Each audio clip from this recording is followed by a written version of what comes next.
love is kind. Your love is patient. You fill my heart with so much peace and joy. You're all. Frères et sœurs, shalom. Que Dieu vous bénisse. Je suis le pasteur Guy Joël, pasteur de l'église La Consécration, extension de Les Tendances. Je fais cette intervention pour répondre à de nombreuses questions qui se sont levées par rapport à la pandémie de coronavirus. Bien-aimés, la première des choses que j'aimerais que vous puissiez savoir, c'est que ce n'est pas la première fois que le monde est confronté à une situation planétaire. Il est vrai que la consternation est grande au moment où nous sommes en train de parler de par le monde. Les Français pleurent, les Italiens crient, les Américains courent et les Congolais sont dans la panique dans tous les sens.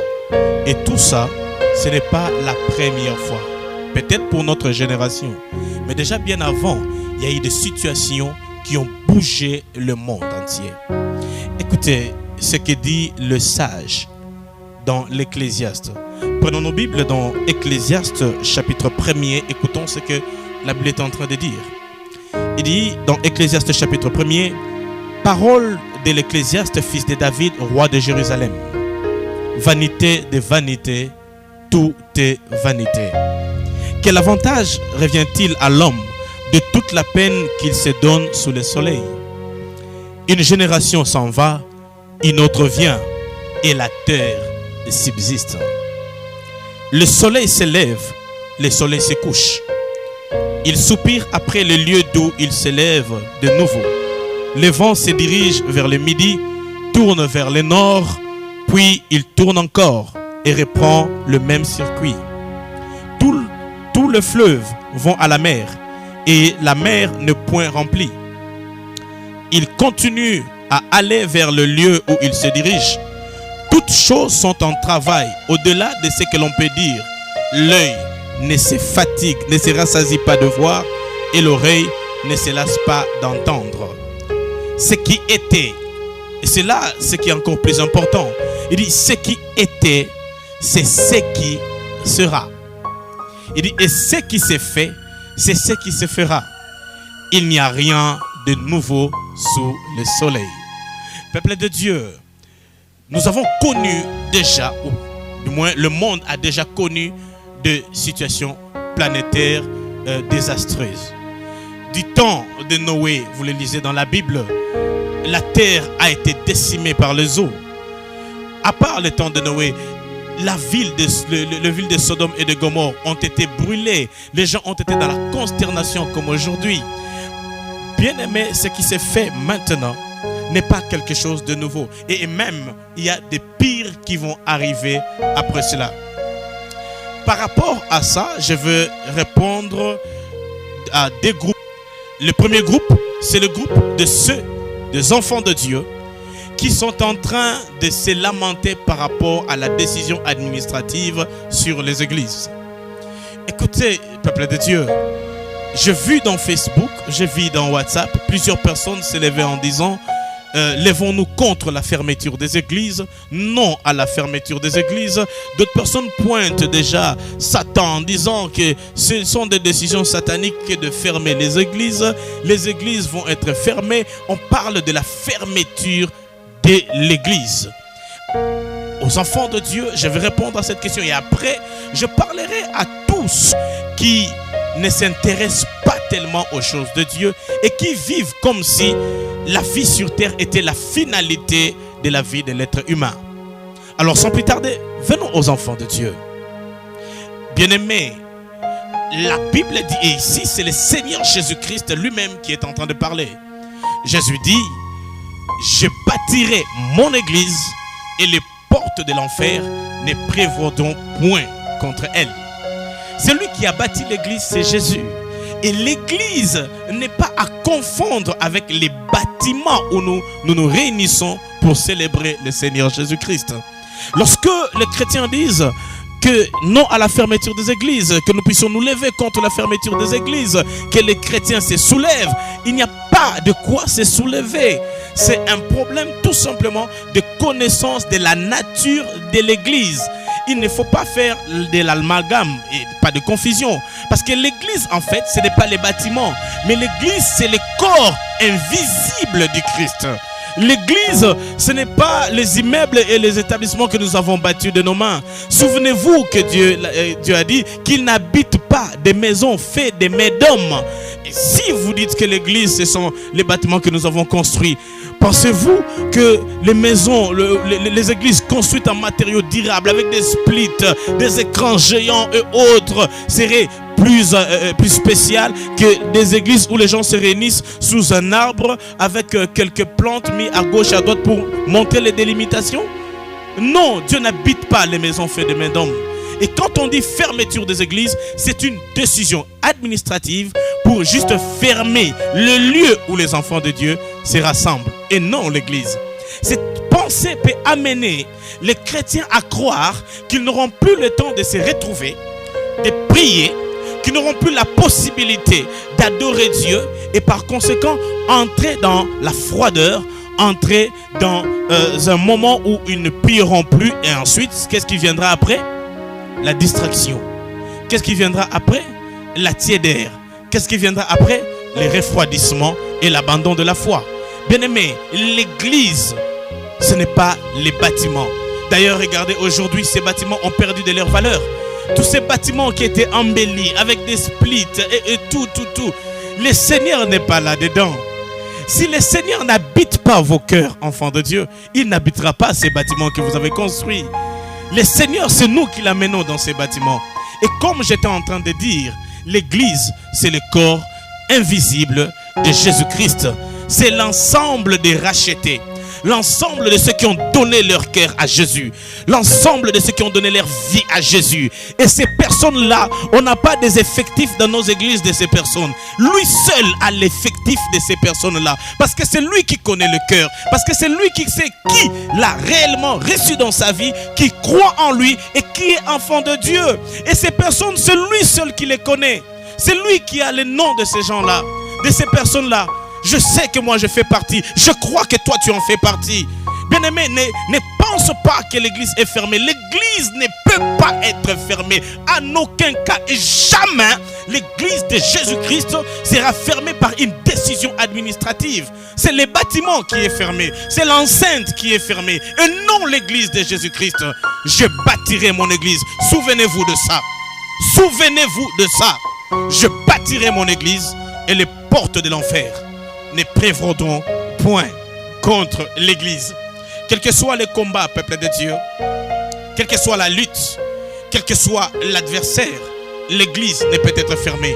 L'église sera toujours sur la terre jusqu'au jour où l'époux de l'église, le maître de l'église, au son de la trompette, dira monte ici et l'église sera enlevée. L'église ne sera jamais et alors jamais fermée. Ce que nous sommes en train de vivre aujourd'hui, c'est ce que les apôtres ont vécu. Dans Actes des Apôtres, chapitre 2, la Bible dit qu'ils étaient dans des maisons. Ils se réunissaient dans des maisons. Ils partageaient la parole de Dieu et se partageaient le pain avec simplicité de cœur. Et nous sommes, puisque l'Ecclésiaste même l'a dit, il n'y a rien de nouveau.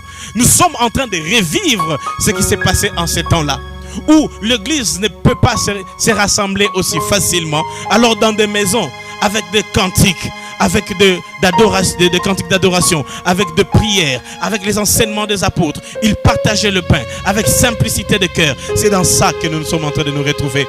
Écoutez-moi, même si les temples où nous nous réunissons sont fermés, mais l'église de Jésus-Christ continue à vivre. L'église de Jésus-Christ continue à les célébrer, continue à les lever, parce que c'est un problème de cœur. Lorsque nous nous rassemblons à 2, à 3, nous sommes l'église. Il a dit, là où 2 ou 3 sont ensemblés à mon nom, je suis au milieu d'eux. Lorsque vous êtes à 2, à 3 et vous êtes en train de glorifier Jésus, vous êtes l'église de Jésus. Parce que l'église de Jésus, ce n'est pas des baffles, ce n'est pas de chaises, mais ce sont de cœurs, des personnes qui sont ensemble et qui sont en train de célébrer le roi de rois. Ils font leur culte et ils sont l'église. L'église, ce n'est pas physique. On ne peut jamais enchaîner l'église. On ne peut jamais chasser l'église. On ne peut jamais mettre les cadenas à l'église. Non, ce sont des bâtiments. L'église, c'est la réalité spirituelle. C'est ce qui constitue l'église. Donc, ça ne sera jamais fermé. Pour ça, les enfants de Dieu, mettez-vous à l'esprit que ça ne peut jamais être fermé. Alors, en ça, je vous encourage, peuple de Dieu, partout là où vous êtes, surtout dans vos maisons, de pouvoir vous rassembler et de prier Dieu, tout en sachant que l'église n'est pas fermée, mais c'est plutôt le lieu de rencontre qui est inaccessible. Les autorités ont pris cette décision. C'est pour nous protéger. S'ils ont pris cette décision, c'est pour protéger les peuples. Parce qu'ils ne dirigent pas l'église, ils dirigent le peuple. Pour que le peuple ne soit pas contaminé par ces virus du coronavirus.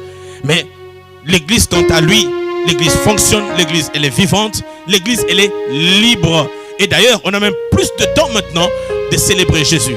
J'aimerais vous dire une chose. Lorsque vous êtes en train de croire que c'est une situation difficile, une situation calamiteuse, parce qu'on ne se réunit pas, j'aimerais vous dire une parole dans le livre de Romains chapitre 8, il dit car toutes choses concourent au mieux de ceux qui aiment Dieu. J'aimerais te dire que dans cette situation qui semble être difficile, ouvre les yeux.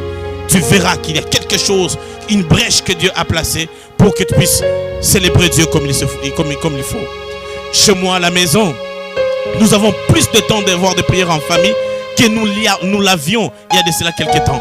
Nous sortons tous le matin. Après un mot de prière de 15 minutes, chacun est pressé parce qu'il doit répondre à une obligation séculière. Mais aujourd'hui, nous avons du temps de célébrer le roi. Nous avons le temps de prier avec les enfants, de louer Dieu, de partager la parole de Dieu. Je vous dis, toutes choses concourent au mieux de ceux qui aiment Dieu. Il y a toujours quelque chose de bon là-dedans. Et ici, je veux envoyer un message aux hommes de Dieu.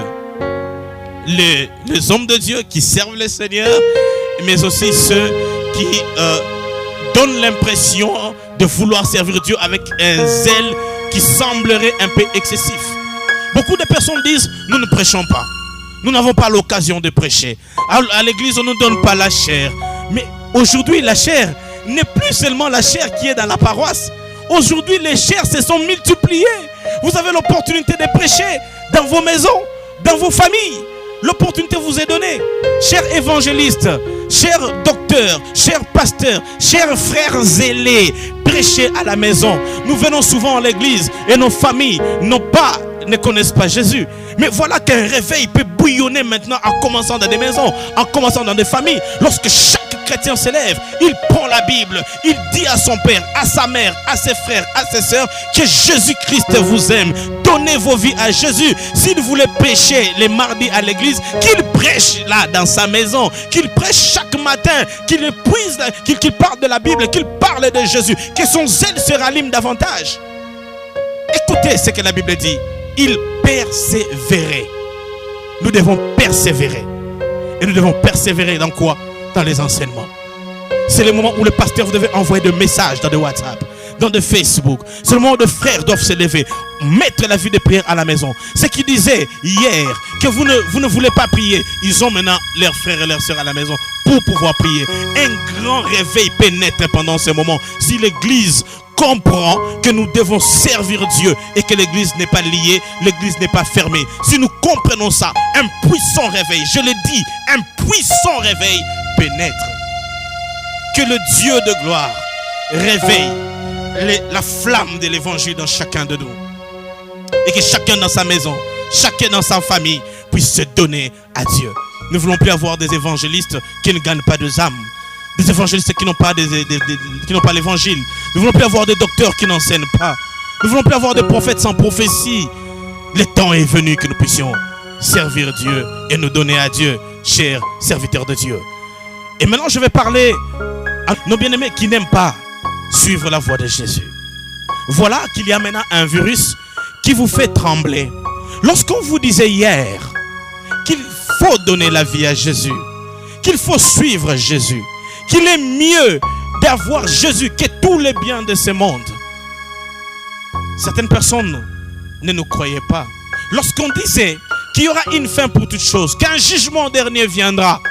Les gens disaient, bon, on s'en fout.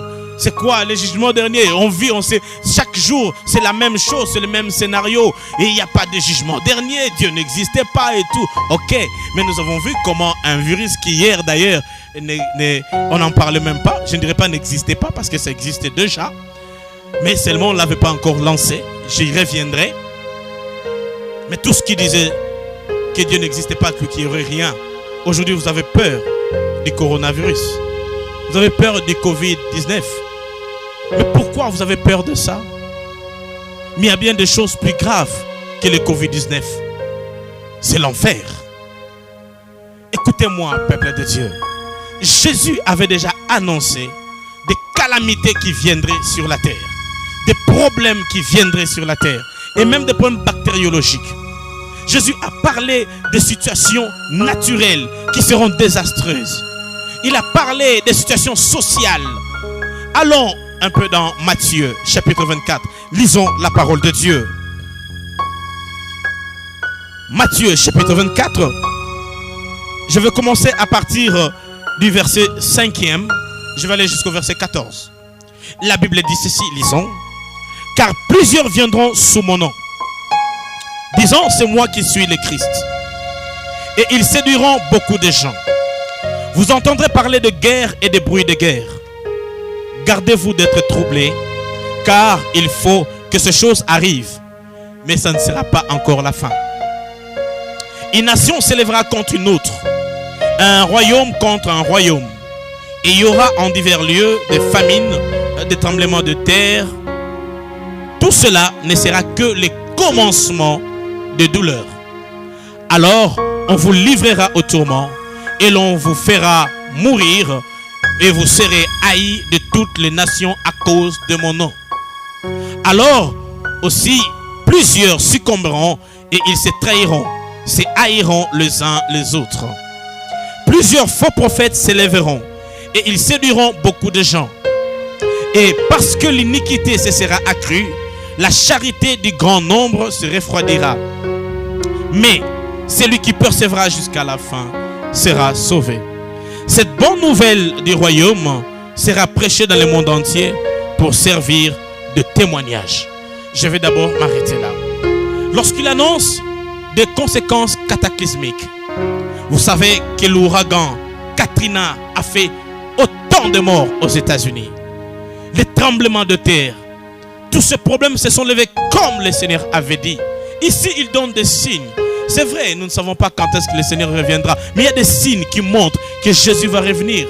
Vous ne voulez pas croire en Jésus. Mais vous voulez plutôt croire à une pandémie. Parce que vous la voyez, vous tremblez, vous préparez. Je vous dis, Jésus viendra. Comme on vous a toujours dit, Jésus revient et il revient bientôt. Cette parole est aussi réelle, encore plus réelle qu'on le disait il y a de cela 5, 10, 20, 30 ans, 50 ans. Jésus est à la porte. Jésus vient. À la place de fuir la pandémie du coronavirus, je vous conseillerais de fuir l'enfer. Parce qu'il revient avec son jugement. Il revient premièrement prendre l'église. Et ensuite, il reviendra régner pendant 1000 ans sur la terre. Et le jugement dernier arrivera tel que la Bible le dit. Frères, sœurs, les signes que Jésus a donnés sont là. Vous verrez, il y aura des tremblements de terre. Il y a eu des tremblements de terre. Des magnitudes jusqu'à 8, voire même 9. Il a parlé de guerre et de bruits de guerre. Vous avez entendu de guerre. Les États-Unis s'est levé pour aller jusqu'en Irak. Sans même l'accord des Nations Unies, il a fait la guerre. En 21 jours, il a conquis le pays. Il a fait pendre un président dans un État moderne. Nous sommes dans la période de droits de l'homme, prônée par les institutions internationales. Mais un chef d'État a été pendu par une nation étrangère. Vous avez vu comment la France a attaqué la Libye? Une nation s'élève contre une autre. Il y a plusieurs exemples comme ça. Vous entendez des bruits de guerre? Oui, à peine même les États-Unis ont voulu attaquer l'Iran. Nous le savons, nous l'entendons. Oh, il y a des menaces de 3e guerre mondiale. La tension qui se trouve maintenant dans le Moyen-Orient, dans le Golfe Persique. Qu'est-ce que Jésus a dit que nous ne voyons pas aujourd'hui? La parole de Dieu, bien-aimé, ne passera jamais. Si aujourd'hui tu ne donnes pas ta vie à Jésus, tu ne te décides pas de le suivre, il peut être trop tard pour toi. Jésus est plus vrai, plus vivant que le coronavirus. Croyez-moi. Et d'ailleurs, les temps qui viennent sur la terre seront plus durs que ce que vous êtes en train de voir et de connaître actuellement. Je reviendrai pour faire une vidéo par rapport au coronavirus et au temps de la fin. Mais aujourd'hui, j'aimerais te faire comprendre, bien-aimé, que Jésus revient. Et il est mieux pour toi de faire partie de ceux qui ont donné leur vie à Jésus. Ceux dont les noms sont inscrits dans les livres de vie de Jésus-Christ. Il est mieux même de mourir atteint du coronavirus avec Jésus que de rester vivant après le coronavirus sans Jésus. Donnez vos vies à Jésus. Il y a quelque chose que je ne comprends pas. Aujourd'hui, le coronavirus fait peur aux gens qui font des provisions à gauche, à droite, qui fouillent dans tous les sens. Je ne refuse pas. Et même moi-même, je ne veux pas être infecté, je prends des précautions. Je vous encourage en ça. Mais je vous dis quelque chose qui est meilleur. Ayez Jésus. Ayez Jésus dans vos vies. Répentez-vous aujourd'hui. Croyez à la bonne nouvelle de Jésus-Christ. Croyez que Jésus-Christ est votre Seigneur et votre Sauveur personnel. J'ai vu des gens qui ont pris des précautions pour leur vie sans prendre des précautions pour l'avenir. Qui ont pris des précautions pour leur corps sans prendre des précautions pour leurs âmes. Écoutez-moi, frères, sœurs. Vous n'êtes pas composés que de votre corps. Lorsque Dieu a formé l'homme à partir de la poussière, la Bible dit qu'il a soufflé dans l'homme un souffle de vie. Et l'homme est devenu une âme vivante. Vous n'êtes pas qu'un corps. Il y a un corps qui est physique, mais il y a aussi vous qui est à l'intérieur de ce corps qui est spirituel. Et c'est là le vrai vous. Le corps physique que vous êtes en train de voir n'est qu'une enveloppe qui nous permet d'être en contact avec le matériel. Dieu a voulu faire l'homme à son image. Il l'a mis dans le monde pour que l'homme puisse diriger le monde physique. Voilà pourquoi il lui a fait un corps. De la même manière qu'il a donné un corps, il a donné une âme, il a donné un esprit. Pour que l'homme soit complet. Dieu, il est lui-même Père, Fils et Saint-Esprit. Il a fait l'homme à son image, c'est-à-dire un homme qui domine comme lui, il domine. Mais aussi l'homme a sa ressemblance dans sa constitution. Comme il est Père, Fils et Saint-Esprit, l'homme est corps, âme et esprit. Et le corps, c'est vrai, meurt. Mais l'esprit, lui, il est éternel. Et c'est ce que je veux que vous puissiez comprendre ce soir. L'esprit de l'homme est éternel. Si l'enfer existe, si le ciel existe, c'est tout simplement parce que l'esprit est éternel. Ce n'est pas pour le corps. Le corps, nous savons d'où il est venu et nous savons où il part. Le Seigneur a dit, tu es poussière, tu retourneras à la poussière. C'est le sort du corps. Mais pour ce qui est de l'esprit, l'œuvre de la croix de Jésus-Christ vient pour sauver l'esprit. Ça ne change pas le corps. Tu sais très bien que le jour où les chrétiens donnent leur vie à Jésus, ils ne changent pas, ils restent le même. Lorsqu'on leur voit, on voit le même corps. Mais celui qui est sauvé, c'est l'esprit, c'est l'homme qui est à l'intérieur, qui est sauvé. Et si aujourd'hui tu ne donnes pas ta vie, tu ne donnes pas ta vie à Jésus, tu ne prends que soin du corps. Bien-aimé, tu es en train de faire passer ce qui est accessoire à la place de ce qui est principal. Elihu a dit dans Job chapitre 32, en réalité dans l'homme, c'est l'esprit, le souffle du Dieu vivant qui donne de l'intelligence. En réalité en toi qui me suis aujourd'hui, toi qui m'entends maintenant, en réalité en toi c'est ton esprit, ce n'est pas ton corps, ne te trompe pas. Et nous, à cause du corps, les hommes ont interverti, ils ont changé l'ordre des choses. Prenons plus soin du corps plutôt que de l'homme intérieur. Vous prenez le soin de nettoyer le corps. Vous prenez le soin de nourrir le corps, de vêtir le corps, d'embellir le corps. Mais vous ne prenez pas soin de votre esprit. Bien-aimés, les temps qui viennent seront durs. Le jugement de Dieu vient. Personne ne sera épargné. Et même la mort, personne n'y est épargné. Les riches mourront autant que le pauvre. Les beaux mourront autant que le laid. Les intelligents mourront autant que les idiots. Personne n'y est épargné. Vous avez connu les hommes riches ici. Mobutu était riche. Il avait des milliards. Il est mort. Comme les pauvres meurent, donc toi aussi tu mourras. Je ne pense même pas que tu sois plus riche que Mobutu. Et même si tu l'étais, tu mourras. Même si tu as 4-5 parcelles, on ne t'enterrera pas avec tes parcelles. On te mettra dans un petit cercueil et tu seras enterré dans ces petits cercueils. Tu n'iras même pas avec une seule parcelle. Tu prends soin du corps, tu achètes des vêtements qui coûtent cher, des parfums qui coûtent cher. Bien aimé, toutes ces choses resteront. Quels que soient les parfums que tu peux avoir, quand tu seras enterré, ton corps va pourrir et va sentir mal. Aucun parfum n'enlèvera cette odeur. Tu prends soin du corps, bien aimé. Tu as peur de la pandémie et peur du jugement éternel et peur de l'enfer. Et donne-toi à Jésus. Tu te dis, je suis belle. On a connu des femmes belles et qui sont mortes.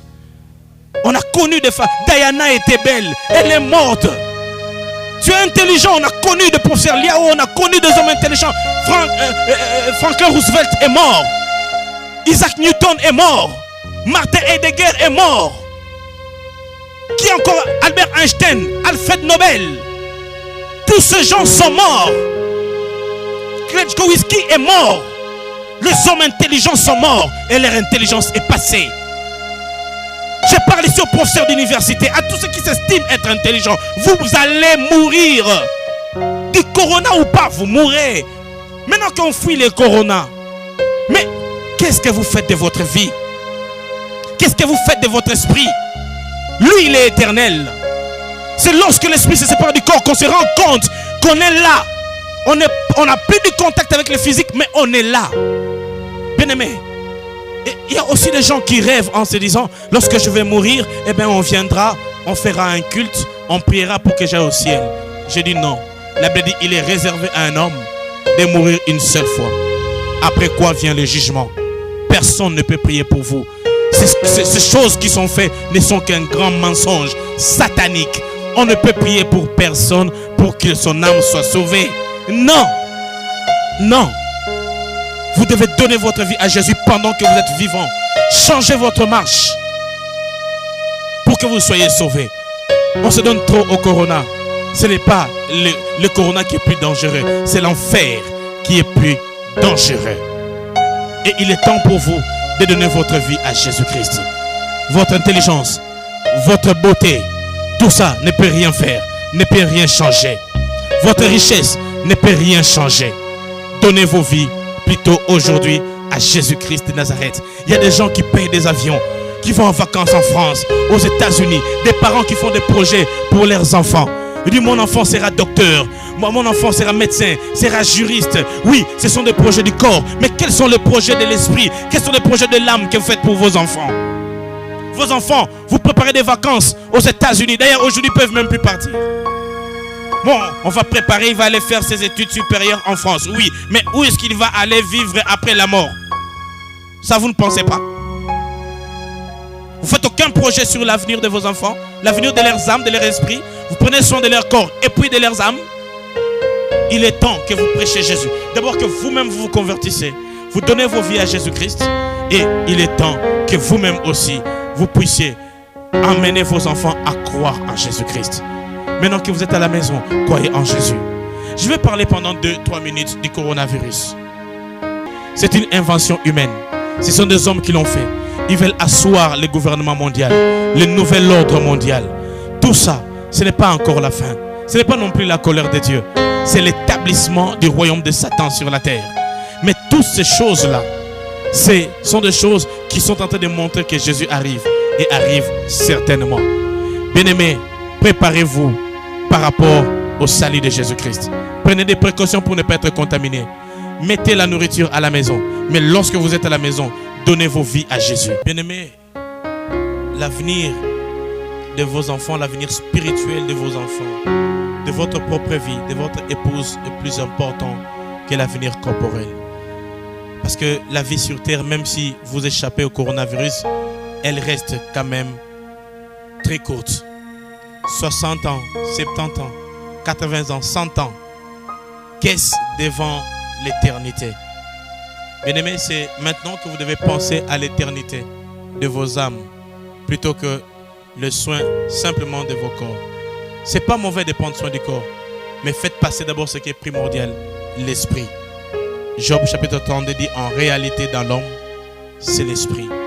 Bien-aimés, votre homme intérieur est plus important que le corps que vous êtes en train de voir. Je vais vous expliquer une réalité. Vous est-il déjà arrivé que quelqu'un passe devant vous, mais vous ne l'avez pas vu parce que vous pensez autre chose, alors que vos yeux étaient ouverts?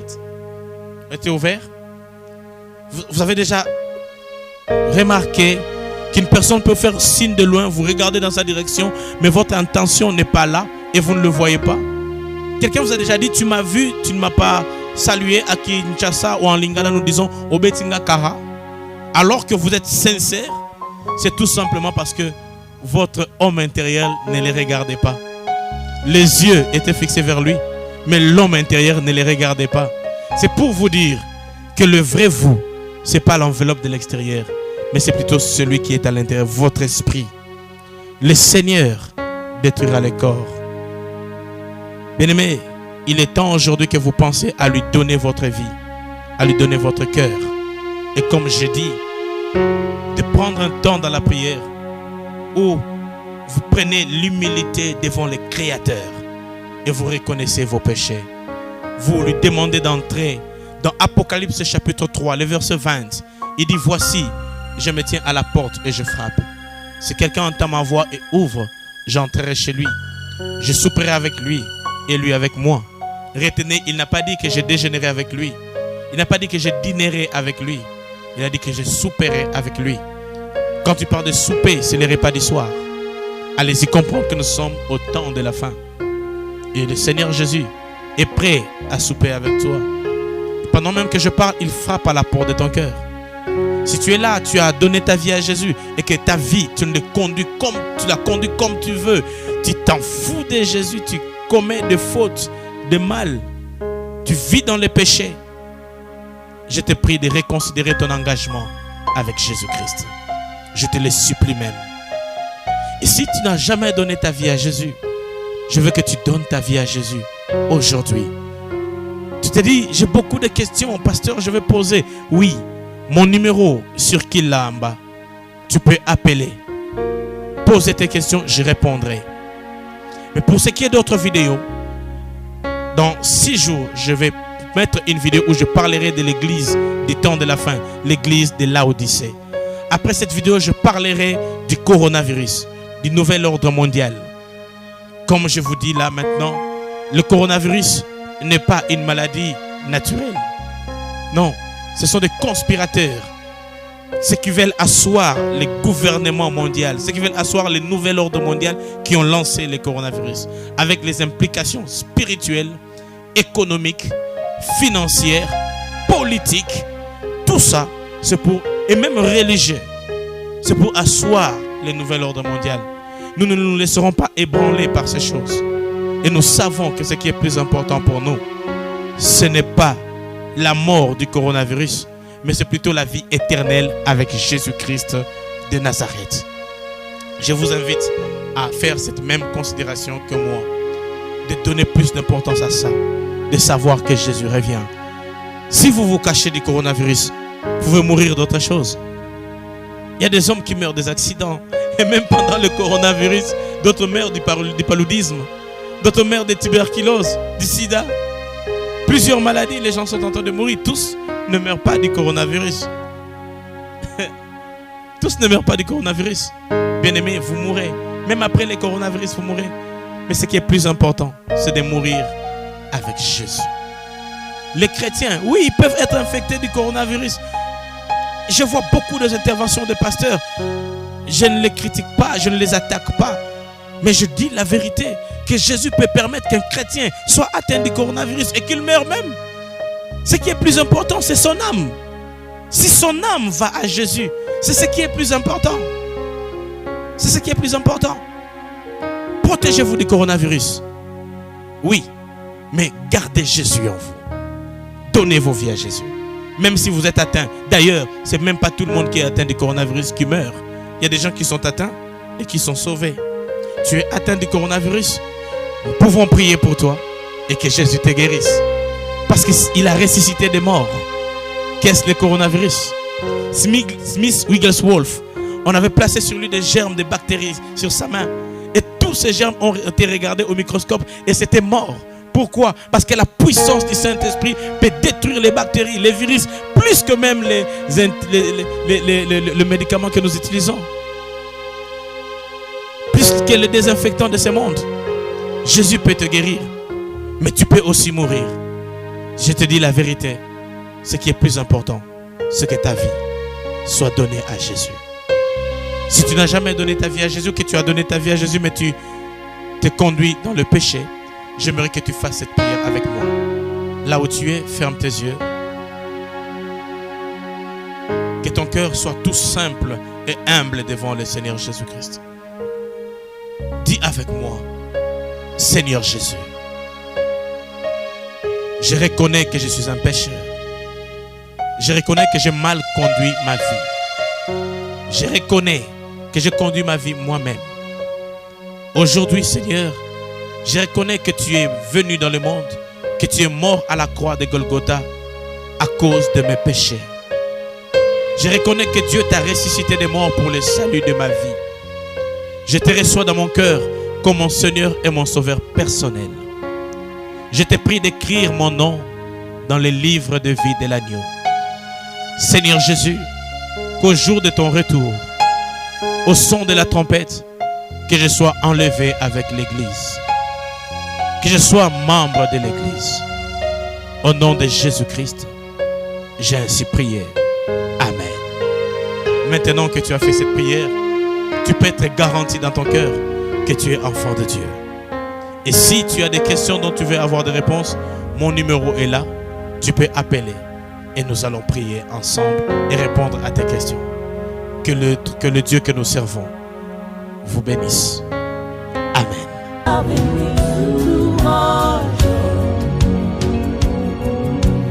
Thank you for loving me too much. Thank you for loving me.